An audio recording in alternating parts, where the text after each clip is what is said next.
नमस्कार दोस्तों, आप सभी का स्वागत है स्मार्ट स्टडी पर। आइए आज शुरुआत करते हैं फिजिक्स के मोस्ट इम्पोर्टेंट क्वेश्चन जो पिछले एग्जामों में पूछे गए हैं। तो शुरुआत करते हैं क्वेश्चन नंबर 1 से। पहला क्वेश्चन है, 1 माइक्रोमीटर किसके बराबर है। जो 1 माइक्रोमीटर है वो किसके बराबर होता है, वो होता है 10⁻⁻6 मीटर, कि 10⁻⁻6 मीटर। क्वेश्चन नंबर 2, एसआई प्रणाली में प्रतिबल की माप इकाई है, यानी कि एसआई प्रणाली में जो प्रतिबल है उसकी इकाई क्या है, तो इसकी इकाई होती है न्यूटन प्रति मीटर स्क्वायर, यानी कि ऑप्शन नंबर सी। अगला क्वेश्चन है, क्वेश्चन नंबर 3 है, निम्न में से किन दो भौतिक राशियों की इकाई एक है, तो किन की है, बल और उत्क्षेप बल की, दोनों की जो इकाइयां हैं राशि वो सेम है। अगला क्वेश्चन है, एक एटमॉस्फेयर किसके बराबर है, तो एक एटमॉस्फेयर होता है 1.01 गुना 10⁵5 पास्कल के बराबर होता है एक एटमॉस्फेयर, यानी कि ऑप्शन नंबर ए। अगला क्वेश्चन है, सूची 1 को सूची 2 से सम्मिलित कीजिए। सूची 1 में दे रखी है भौतिक राशियाँ और सूची 2 में दे रखे हैं मात्रक। पहला है त्वरण, तो त्वरण का जो मात्रक होता है वो होता है न्यूटन प्रति मीटर स्क्वायर, यानी कि ए में 3। अगला है बल, बल का मात्रक होता है न्यूटन, बल का मात्रक न्यूटन। कार्य का मात्रक होता है जूल और आवेग का मात्रक होता है न्यूटन गुना सेकेंड, न्यूटन गुना सेकेंड, यानी कि ऑप्शन नंबर ए इस क्वेश्चन का राइट आंसर हो गया। अगला क्वेश्चन है, क्वेश्चन नंबर 6, कोणीय विस्थापन का मात्रक है। जो कोणीय विस्थापन है उसका मात्रक क्या है, तो कोणीय विस्थापन का जो मात्रक होता है वो होता है रेडियन, यानी कि ऑप्शन नंबर ए। अगला क्वेश्चन है, 1 नैनोमीटर किसके बराबर है, यानी कि जो 1 नैनोमीटर है वो किसके बराबर है, तो 1 नैनोमीटर होता है 10⁻⁹ या इसको बोले 1/10⁹ मीटर, यानी कि ऑप्शन नंबर डी। अगला क्वेश्चन है, कैंडेला मात्रक है। जो कैंडेला है वो किसका मात्रक है, तो कैंडेला होता है ज्योति तीव्रता का मात्रक होता है। अगला क्वेश्चन है, क्वेश्चन नंबर 9 है, आवेग का मात्रक है। तो आवेग का मात्रक क्या होता है, न्यूटन सेकेंड, न्यूटन सेकेंड आवेग का मात्रक। क्वेश्चन नंबर 10 है, निम्नलिखित में से किसकी कोई इकाई नहीं है, तो किसकी कोई इकाई नहीं है, सापेक्षिक घनत्व की कोई इकाई नहीं होती है। अगला क्वेश्चन है, निम्नलिखित में से किस समूह में सभी राशियां सदिश है, तो कौन कौन सी है सदिश राशियां, वेग, त्वरण और बल, ये सभी तीनों राशियां क्या हैं, सदिश राशियां। सदिश राशियां वे राशियां होती है जिनमें दिशा व परिणाम दोनों होते हैं, और अदिश राशि जिनमें केवल एक हो, या तो दिशा हो या परिणाम हो, वो क्या होती है, अदिश राशि होती है। क्वेश्चन नंबर 12 है, दो सदिशों के गुणनफल से प्राप्त राशि, दो सदिशों के गुणनफल से प्राप्त राशि है, यानी कि दो सदिश है, यदि उनका गुणनफल कराएं तो प्राप्त राशि होगी वो क्या होगी, वो या तो सदिश हो सकती है या अदिश हो सकती है, यानी कि एक या बी, ऑप्शन नंबर सी इस क्वेश्चन का राइट आंसर। अगला क्वेश्चन है, समांतर चतुर्भुज बल के नियम मूलतः कितने परिणाम के लिए उपयुक्त किए जाते हैं, तो कितने परिणाम के लिए उपयुक्त किए जाते हैं, ये किए जाते हैं 2 बल के परिणाम के लिए उपयुक्त किए जाते हैं। अगला क्वेश्चन है, क्वेश्चन नंबर 14, क्वेश्चन नंबर 14 है, सदिश 3i cap plus 4k cap y अक्ष पर प्रक्षेप होगा, यानी कि इसका y अक्ष पर प्रक्षेप कितना होगा, वो होगा 0, ऑप्शन नंबर डी। अगला क्वेश्चन है, 12 न्यूटन व 8 न्यूटन परिणाम के 2 बल एक वस्तु पर कार्यरत है, तो लगने वाला परिणामी बल का अधिकतम मान क्या होगा, तो अधिकतम मान क्या होगा, इन दोनों का योग, यानी कि 12 और 8 न्यूटन, अधिकतम मान दोनों का योग, तो दोनों के योग कितना 12 न्यूटन हो सकता है। अगला क्वेश्चन है, क्वेश्चन नंबर 16, एक बल 2i cap plus 3j cap plus 6k cap द्वारा प्रदर्शित होता है, इस बल का क्या होता है, इस बल का, तो इस बल का होता है 7 मात्रक। जो परिणाम है क्या होगा, 7 मात्रक, जो परिणाम है इस बल का क्या होगा, 7 मात्रक, ऑप्शन नंबर बी।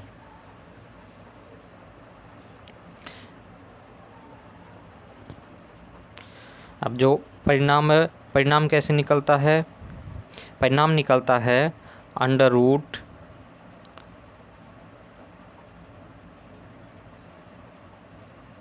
दो का स्क्वायर प्लस 3 का स्क्वायर प्लस 6 का स्क्वायर।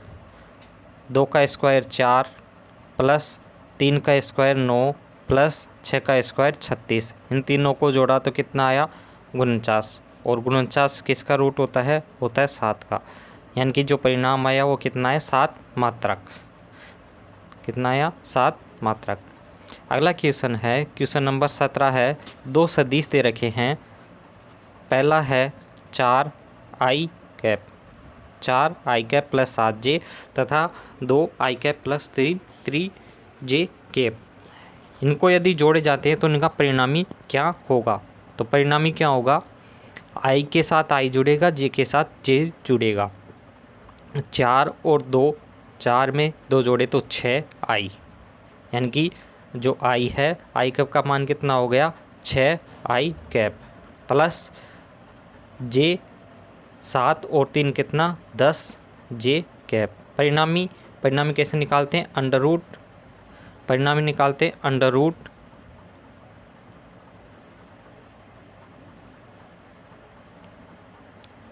जो परिणामी है वो निकलता है अंडर रूट आई का गुणांक 6 इसका स्क्वायर प्लस जे का गुणांक 10 इसका स्क्वायर। 6 का वर्ग 36 प्लस 10 का वर्ग 100। 100 और 36 136, यानी कि अंडर रूट 136। कितना है? Under root 136। Option number C. अगला क्वेश्चन है क्वेश्चन नंबर 18। किसी पिंड का वेग समरूप कहा जाता है। कब समरूप कहा जाता है? जब वेग का सिर्फ मान नियत हो, वेग की सिर्फ दशा नियत हो, वेग का मान और दिशा दोनों नियत हो, वेग का मान और दिशा दोनों परिवर्तनशील हो। तो कब कहा जाता है? जब वेग का मान और दिशा दोनों नियत हो तो पिंड का वेग क्या होगा? समरूप होगा, यानी कि एक समान होगा। अगला क्वेश्चन है क्वेश्चन नंबर 19 है। मुक्त अवस्था में गिरते हुए एक पिंड द्वारा तय की गई समान दूरी समानुपाती होती है। किसके समानुपाती होती है? पिंड की मात्रा के, गिरने का समय, गिरने के समय का वर्ग या गुरुत्वाकर्षण के कारण त्वरण का वर्ग। तो किसके कारण? गिरने के समय के वर्ग के क्या होती है? समानुपाती होती है। अगला क्वेश्चन है क्वेश्चन नंबर 20 है। 5 किलोग्राम के वस्तु पर 40 न्यूटन का बल को लगाने से प्राप्त त्वरण क्या होगा? तो त्वरण क्या होता है? बल का सूत्र होता है F बराबर ma। तो त्वरण का क्या हो जाएगा? त्वरण का A बराबर F upon A।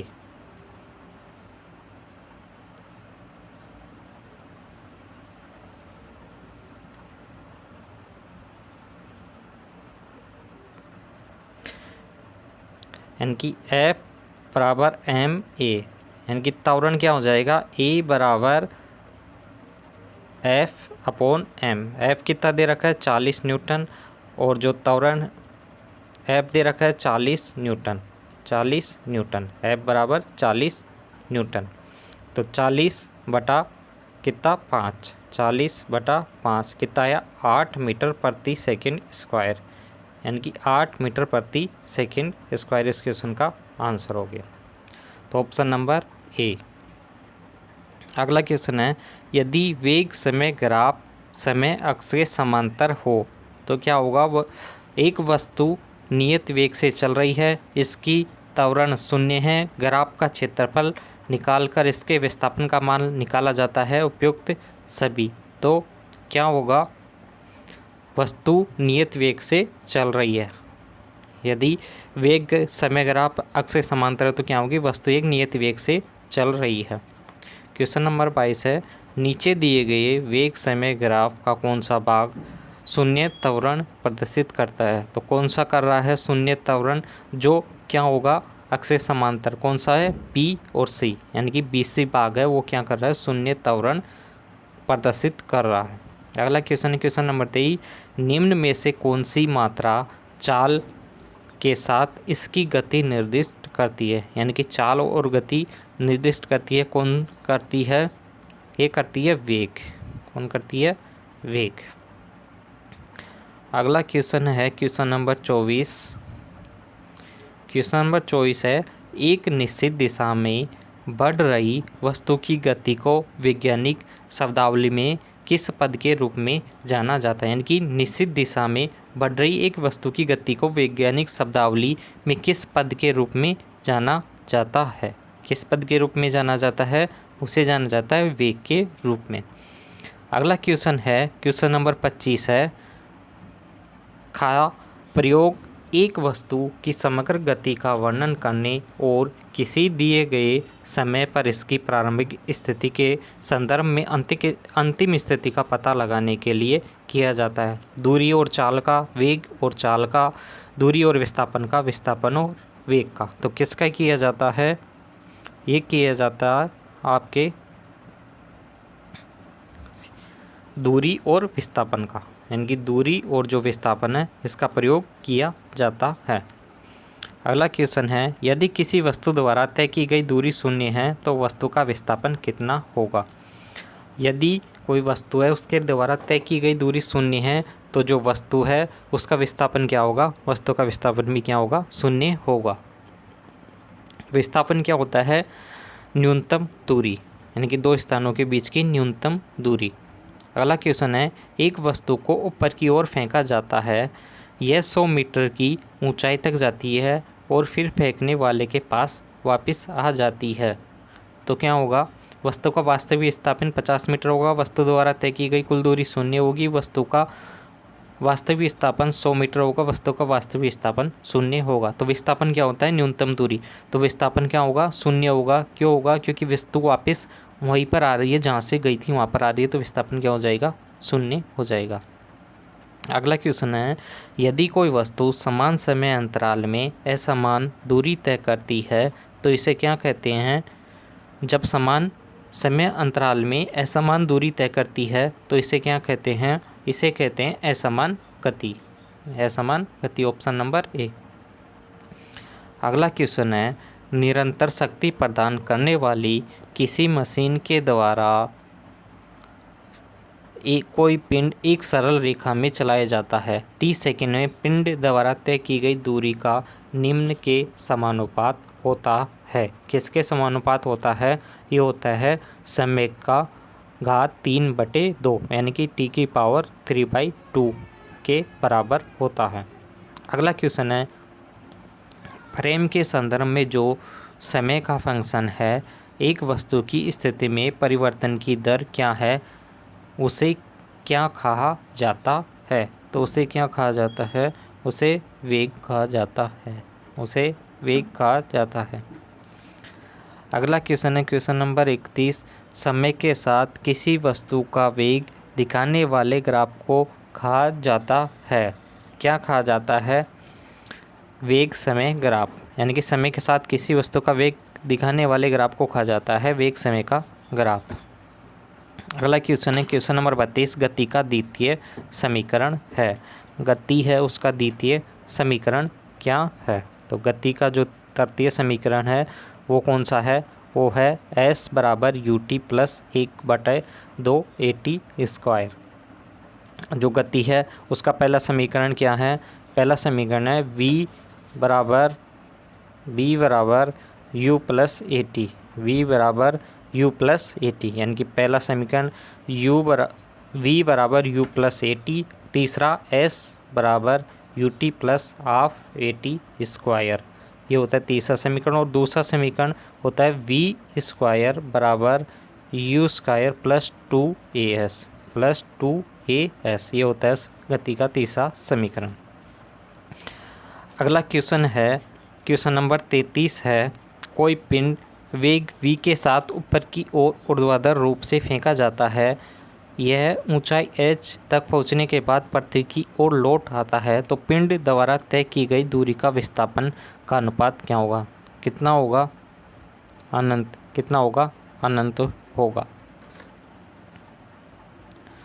Question number 34 है, एक पिंड u वेग से ऊर्ध्वाधर रूप से एक फर्श से टकराता है तथा उसी गति से उछलता है तो गति में परिवर्तन कितना होगा? तो गति में परिवर्तन होगा -2u। अगला क्वेश्चन है, क्वेश्चन नंबर 35 है, मोटर गाड़ियाँ ए और बी के दूरी समय ग्राफ से पता चलता है। ये ग्राफ दे रखा है, इससे क्या पता चलता है? ए एक समान वेग से चली किंतु बी नहीं। दूसरा है, पूरी दूरी तक बी की अपेक्षा ए अधिक वेग से चली। अगला है सी, पूरी दूरी तक ए की अपेक्षा बी अधिक वेग से चली। और डी है, ए और बी बराबर वेग से चली। तो जो ए है, बी है, ए की अपेक्षा क्या अधिक वेग से चली। Option number C. अगला क्वेश्चन है, क्वेश्चन नंबर 36, निम्नलिखित ग्राफ का प्रदर्शित करता है। क्या प्रदर्शित करता है? एक समान त्वरण, एक समान चाल, एक समान गति और असमान त्वरण। क्या प्रदर्शित करता है? तो ये करता है एक समान त्वरण। जो वेग और समय का ग्राफ हो, क्या प्रदर्शित करे? एक समान त्वरण। अगला क्वेश्चन है, क्वेश्चन नंबर 37 है, एक समान त्वरित गति के लिए वेग समय ग्राफ होता है। वेग समय ग्राफ होता है एक सरल रेखा। कैसा होता है? एक सरल रेखा। अगला क्वेश्चन, एक वस्तु की प्रति इकाई समय में वेग में परिवर्तन की जो माप है वो क्या होती है? वो होती है त्वरण। त्वरण।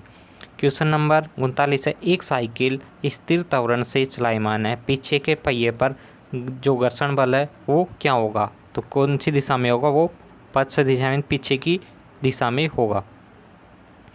क्वेश्चन नंबर 40 है, यदि वेग समय ग्राफ समय अक्ष के समांतर है हो तो गति होती है। क्वेश्चन नंबर 40 है, यदि वेग समय ग्राफ समय अक्ष के समांतर हो तो गति होती है। तो गति कैसी होगी? गति होगी एक समान गति होगी। क्वेश्चन नंबर 41 है, समान त्रिज्या की एक लोहे की गेंद व लकड़ी की गेंद को निर्वात में h ऊंचाई से गिराया जाता है तो दोनों को पृथ्वी पर पहुंचने में लगा समय क्या होगा? तो क्या होगा? बिल्कुल समान होगा, क्योंकि जो दोनों पे जो त्वरण है वो समान लगेगा। अगला क्वेश्चन है, क्वेश्चन नंबर 42 है, यदि एक कार अपनी प्रारंभिक स्थिति से 20 सेकंड में 144 किमी प्रति घंटा की गति एक समान रूप से त्वरित होती है तो यह कितनी दूरी तय करेगी? तो यह कितनी दूरी तय करेगी? 400 मीटर की दूरी तय करेगी। अगला क्वेश्चन है, क्वेश्चन नंबर 43 है, एक पिंड विराम अवस्था से 2 मीटर प्रति सेकंड स्क्वायर के एक समान त्वरण से चलना शुरू करता है तो 2 सेकंड में पिंड द्वारा तय की गई दूरी होगी।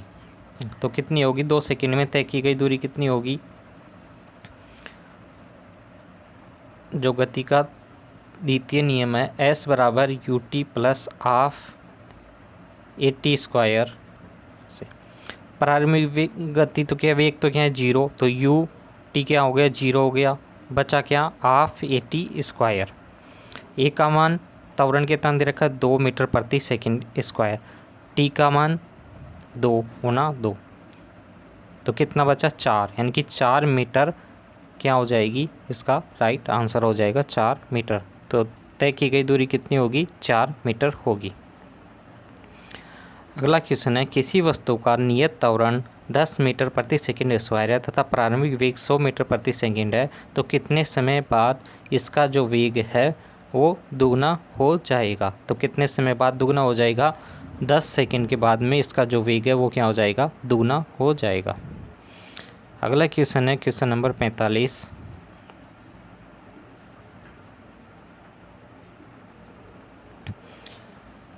क्वेश्चन नंबर 45 है, एक मीनार की चोटी से फेंका गया पत्थर 4 सेकंड में पृथ्वी पर पहुंचता है तो मीनार की ऊंचाई क्या होगी?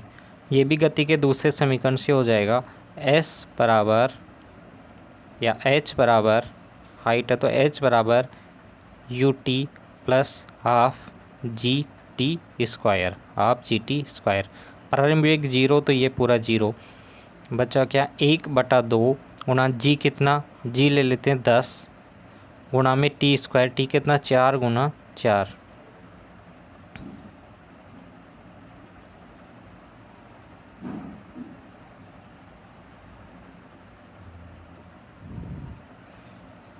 तो 4 गुना 4, इसको काटा तो कितना आया 5 बार, और 16 80, तो कितना आया 80 मीटर, यानी कि 80 मीटर ऊंचाई होगी मीनार की।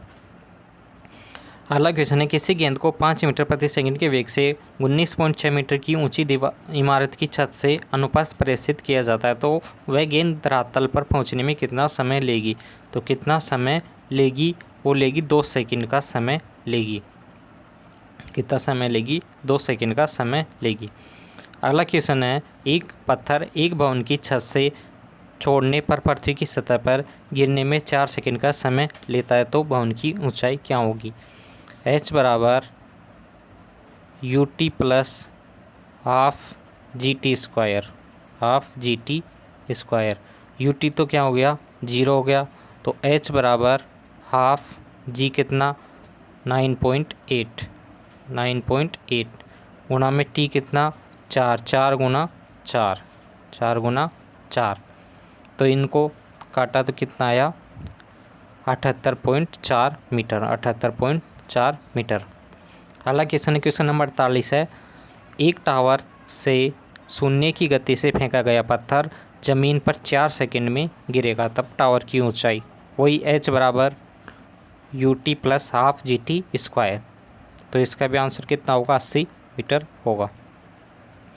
अगला क्वेश्चन है, एक पिंड को एक मीनार से शून्य वेग के साथ नीचे गिराया जाता है, यदि 4 सेकंड बाद वह धरातल पर पहुंचता है तो मीनार की ऊंचाई क्या होगी। तो इसमें भी कितनी होगी, वही 80 मीटर होगी। अगला क्वेश्चन है, क्वेश्चन नंबर 50 है, एक ऊंची इमारत के शीर्ष से एक गेंद 9.8 मीटर प्रति सेकंड स्क्वायर के समान त्वरण से गिराई जाती है, तो 3 सेकंड के पश्चात उसका वेग कितना होगा। तो 3 सेकंड के बाद उसका वेग कितना हो जाएगा, उसका वेग हो जाएगा 29.4 मीटर प्रति सेकंड उसका वेग हो जाएगा।